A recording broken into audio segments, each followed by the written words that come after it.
بسم اللہ الرحمن الرحیم۔ السلام علیکم ورحمۃ اللہ۔ تو اللہ رب العالمین کے پیارے رسول حضرت محمد مصطفیٰ صلی اللہ علیہ وسلم ہم پر نہایت شفقت فرماتے ہوئے ایسی وصیتیں اور نصیحتیں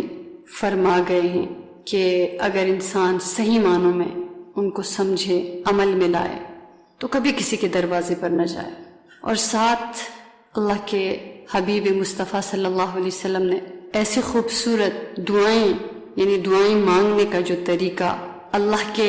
حضور فریاد کرنے کا جو انداز ہے، کیا مانگنا ہے کیا نہیں مانگنا، وہ ہمیں سکھا گئے ہیں۔ تو اگر ان میں سے ایک دعا ہے جو کہ عموماً اس دعا کو ہم وضو کے بعد پڑھتے ہیں، اللہم اجعلنی من التوابین وجعلنی من المتطہرین، بہت خوبصورت دعا ہے، سبحان اللہ، کہ ایک ایسی دعا ہے کہ اس کا ایک ایک لفظ اگر ہم کھولنا چاہیں تو بہت کچھ حکمت کی باتیں نکل سکتی ہیں، لیکن یہ ہے کہ یاد دہانی ہم ایک دوسرے کو کراتے ہیں نا اصل میں،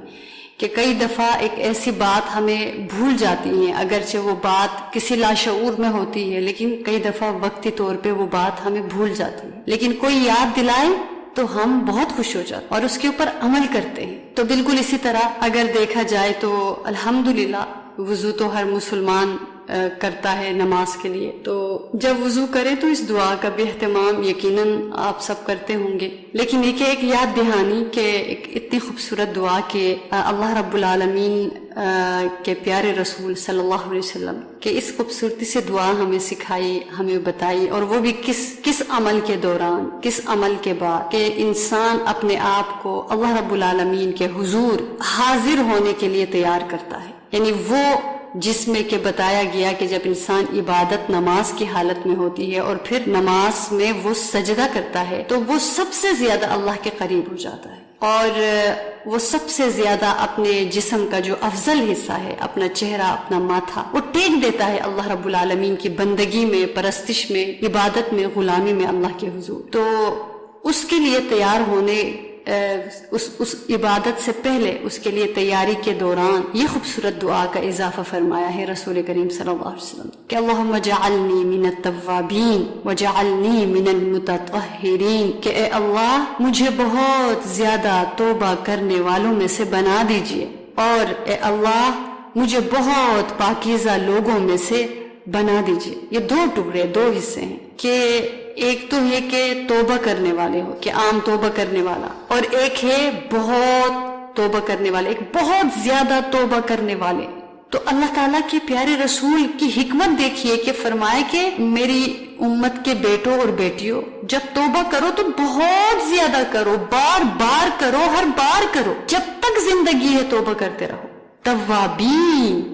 کہ بہت زیادہ توبہ کرنے والے اللہ کو پسند ہے، کیونکہ توبہ انسان اپنی غلطی پر کرتا ہے، اور جب توبہ کرتا ہے شرمسار ہوتا ہے تو کرتا ہے، اور یہ شرمساری جس کے اندر ندامت ہو، تو جب ندامت آتی ہے عاجزی آتی ہے، کیونکہ جب انسان کے قصور کھل جاتے ہیں نا، وہ بندہ شرمندہ ہو جاتا ہے، اور جو شرمندہ بندہ ہے اس کے اندر عاجزی ہوتی ہے جب وہ اپنے گناہ کا، اپنی غلطی کا، اپنی خطاؤں کا اقرار کرتا ہے، تو ظاہر سی بات ہے اس کے اندر عاجزی آتی ہے، اور یہ جو عاجزی جو ہے نا یہ اللہ کو چاہیے، اور یہ بندے کی صفت ہے، یہ اللہ کو بندے کی طرف سے سب سے بڑا عمل جو ان کو چاہیے ہوتا ہے وہ عاجزی۔ تو جب اس لائن کو کوئی کراس کرتا ہے نا تو پھر وہ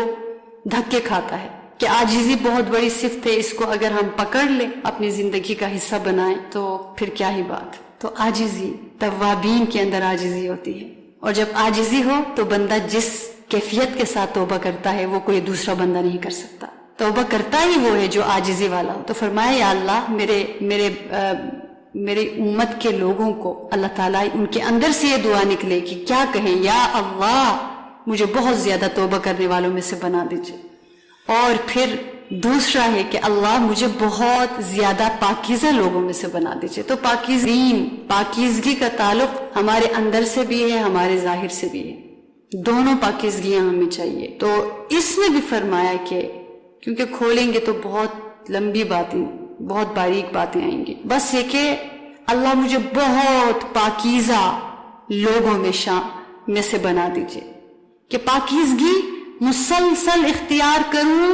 بار بار کروں، ہر بار کروں. اور پاکیزگی میں اس میں یہ بھی پتہ چلتا ہے کہ اس کی کوئی حد نہیں ہے. بندہ جتنی محنت کر سکتا ہے وہ کرتا چلا جائے، وہ محنت نہ چھوڑے بلکہ محنت کو بڑھائے. تو یہ دو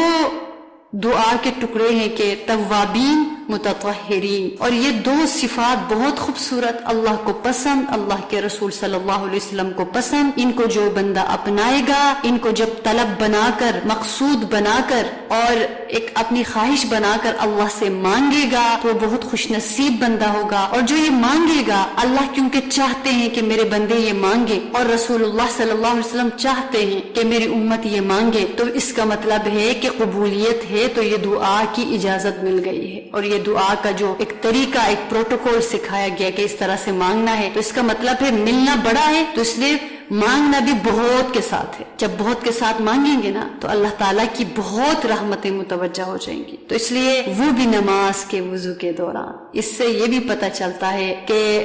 جس عبادت کے لیے ہم وضو کر رہے ہیں تو اپنے آپ کو تیار کرو کہ اس نماز سے پہلے اپنی خطاؤں کو بھی، ایک دعا یہ مانگی گئی نا، اس میں چھوٹی چھوٹی خطائیں دھل گئی ہیں، وضو سے بھی دھل گئی ہیں اور اس دعا سے بھی دھل گئی ہیں. اور پھر اس کے بعد جب یہاں سے آگے چل کر جب نماز پڑھیں گے، اپنی بندگی کا، اپنی عبادت کا، اپنی عبدیت کا، اپنی کمزوری کا، اپنی لاچاری کا اظہار کریں گے. پھر اس کے بعد نماز پڑھ کر یا نماز کے سجدوں میں یا